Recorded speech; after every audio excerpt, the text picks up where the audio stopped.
Hello my friends, आप सुन रहे हैं हमारी कहानी पैशनेट लव एपिसोड 11। कहानी का टाइटल है क्या अंजिक सान्या को लेकर अपनी इस बात को मीडिया के सामने कन्फेस करेगा।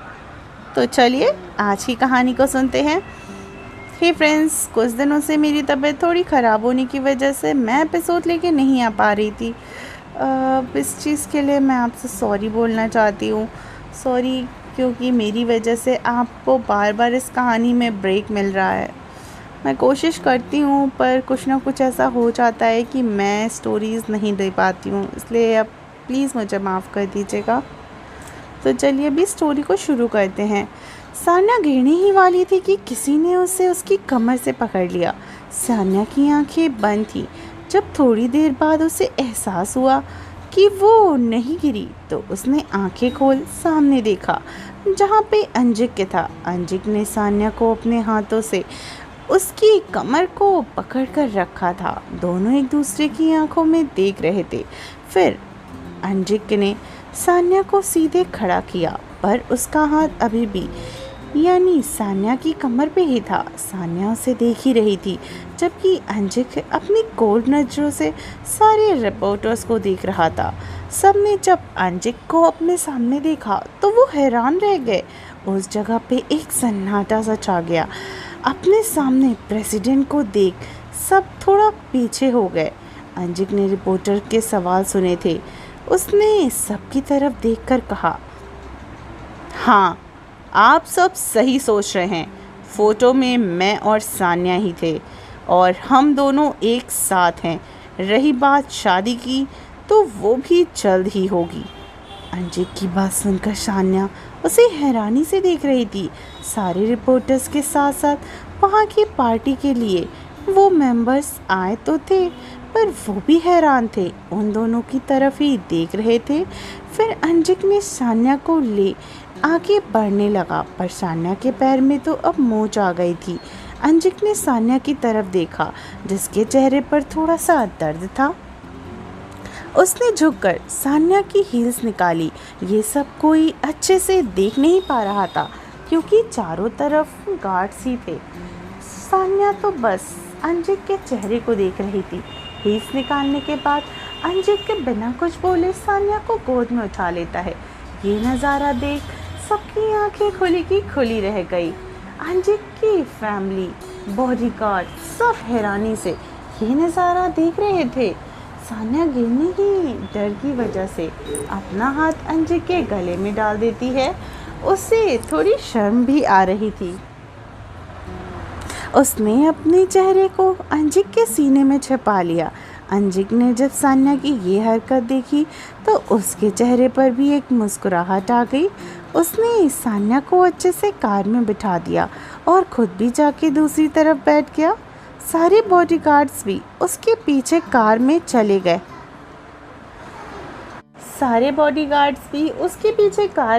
गए। अंजिक जब प्रेसिडेंट के हिसाब से काम पे जाता है तो प्रेसिडेंट के ही गार्ड्स को लेकर जाता था पर उसके भी पर्सनल बॉडीगार्ड्स थे जो हमेशा ही उसके साथ रहते थे। कुछ देर के बाद वो लोग पहुंच गए। अंजिक कार से उतर गया और दूसरी तरफ जाकर सान्या को बाहर निकालता है। फिर उसे भी अपनी बाहों में उठा लेता है। सान्या अंजिक के चेहरे को देख रही थी। उसकी मम्मी पापा के बाद कोई नहीं था जो उसका ऐसा ख्याल रखे, पर नहीं, अब उसकी ज़िंदगी में कोई और आ गया था जो उसका ख्याल रख रहा था। अंजिक ने सान्या की तरफ देखा तो उसने अपनी नज़रें नीचे कर ली। ये देखकर अंजिक मुस्कुरा देता है।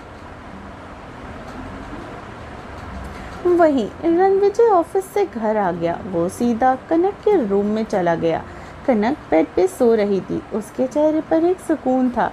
ये पहली बार था जब कनक इतनी खुशी से सो रही थी। कनक को ऐसे सुकून से सोते देखकर रणविजय के चेहरे पर भी मुस्कुराहट आ गई। उसने कनक के कंधों को पकड़कर उसे उठाया। कनक झट से उठ गई। वो सीधा होकर बेड पे बैठ गई। रणविजय उससे दूर हो गया। रणविजय, तुमने खाना खाया? कनक ने नाम में अपना सिर हिलाया। ये सुनकर रणविजय की आंखें छोटी हो गईं। उसने फिर से पूछा, क्या तुम रूम से बाहर नहीं गई? कनक ने फिर अपना सिर हिलाया।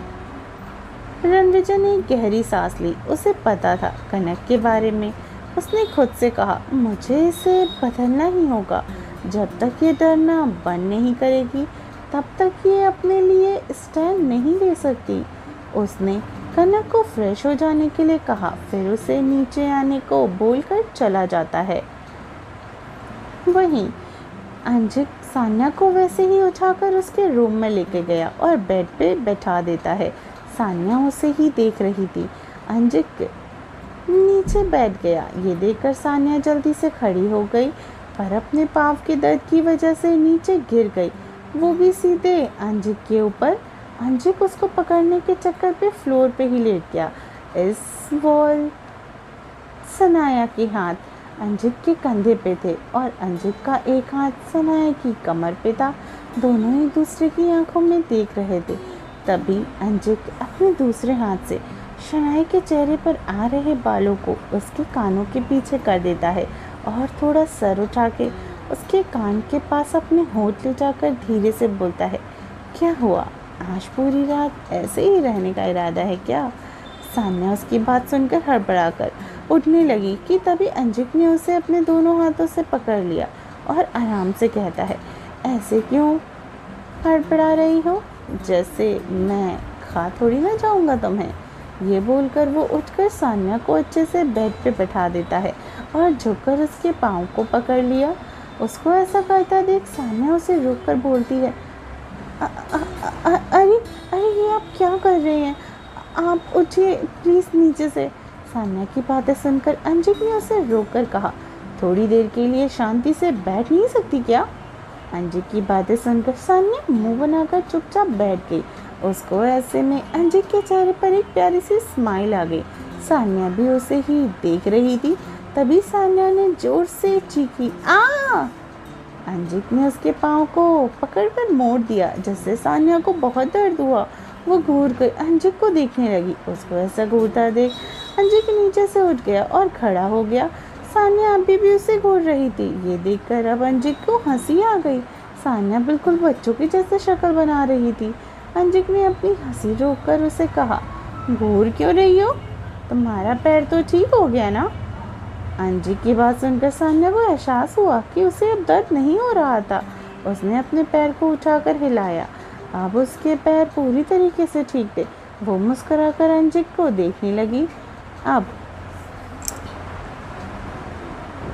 अंजिक फिर से उसी अवतार में आ गया था। उसने अब एक्सप्रेशनलेस चेहरे को लेकर कहा, रेडी होकर नीचे आ जाओ, फिर हम दोनों चलेंगे। ये बोलकर वो अपने रूम में चला गया और चेंज करने।